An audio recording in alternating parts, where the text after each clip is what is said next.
గాజాలో ఎవరు ఏం చెప్తున్నా సరే ఇజ్రాయెల్ దాడులు అయితే కొనసాగుతున్నాయి. తాజాగా మళ్ళీ రక్తం ఓడింది. శనివారం ఖాన్ యూనిస్లోని పశ్చిమాన ఉన్నటువంటి ఆల్ మవాసి ప్రాంతంలో ఇజ్రాయెల్ జరిపిన దాడిలో 90 మంది పాలస్తీనా పౌరులు మృతి చెందారని గాజా ఆరోగ్య మంత్రిత్వ శాఖ పేర్కొంది. 289 మంది గాయాలయ్యని చెప్పింది. నాసిర్ ఆసుపత్రి దగ్గర 40 వరకు మృతదేహాలు లెక్కించినట్టు అసోసియేటెడ్ ప్రెస్ పత్రికలు ప్రకటించారు. శవాలుగా కారు డిక్కీల్లో గాడిద బండ్లల్లో ఆసుపత్రికి తీసుకొస్తున్నటువంటి దృశ్యాలు కనిపించింది. అల్మవాసి ప్రాంతాన్ని ఇజ్రాయెల్ సురక్షిత ప్రాంతంగా ప్రకటించింది. రఫా మీద దాడికి ఉపక్రమించినప్పుడు అల్మవాసికి తరలిళ్లాల్సింది అక్కడ పౌరులకు సూచించింది. దీంతో వేల సంఖ్యలో పాలస్తీనాలు ఆ ప్రాంతానికి తరలివెళ్లారు.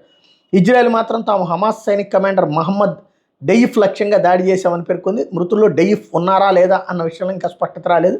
డెయిఫ్తో పాటు మోస్ట్ వాంటెడ్ జాబితాలో ఉన్న రఫా సలామాను కూడా లక్ష్యంగా చేసుకున్నామని ఇజ్రాయెల్ అధికారులు చెప్పారు. గతేడాది అక్టోబర్ 7 జరిగిన దాడికి డెయిఫ్ సూత్రధారని భావిస్తున్నారు. ఆ దాడిలో హమాస్ ఇజ్రాయెల్ సరిహద్దు గ్రామాల మీద దాడి చేసి 1200 మందిని పొట్టన పెట్టుకున్నటువంటి అంశంలో కీలకమైన అంశం ఇది.